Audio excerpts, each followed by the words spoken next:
served in the U.S. Marine Corps for 20 years and retired in 1994.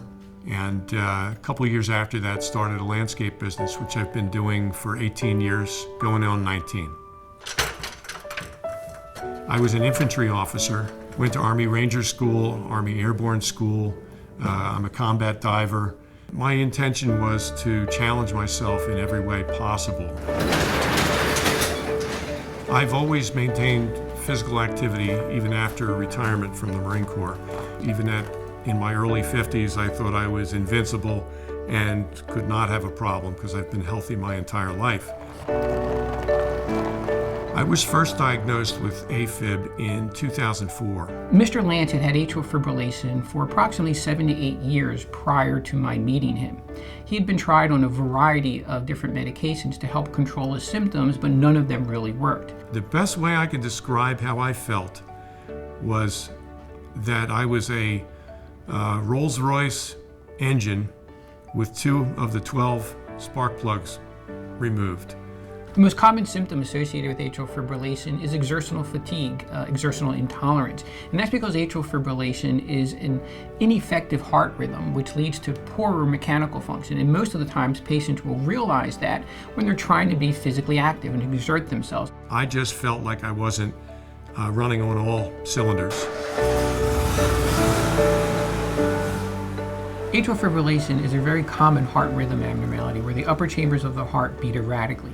Our major concern with atrial fibrillation is stroke. I knew my heart was flip-flopping in my chest. I knew that I had a problem. So we talked about a variety of treatment options, and ultimately we decided upon ablation.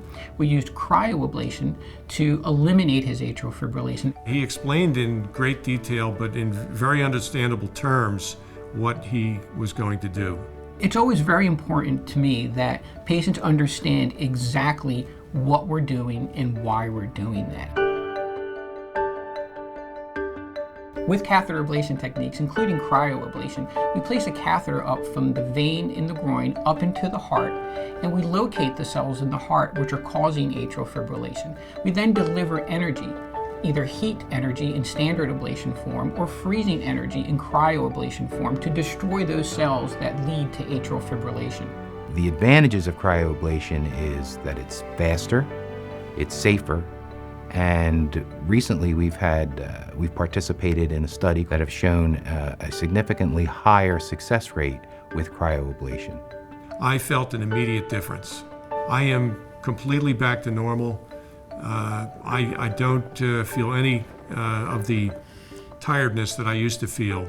Here at Doylestown Hospital, we do have a higher success rate. With our cryoablation in particular, we've experienced about an 85 to 89% success rate. At Doylestown Health, we're one of the local as well as national leaders in using a variety of energy sources to eliminate the cells that cause atrial fibrillation. Dr. Sangrigoli's procedure totally corrected my Afib, and I have no residual problems whatsoever. He fixed me.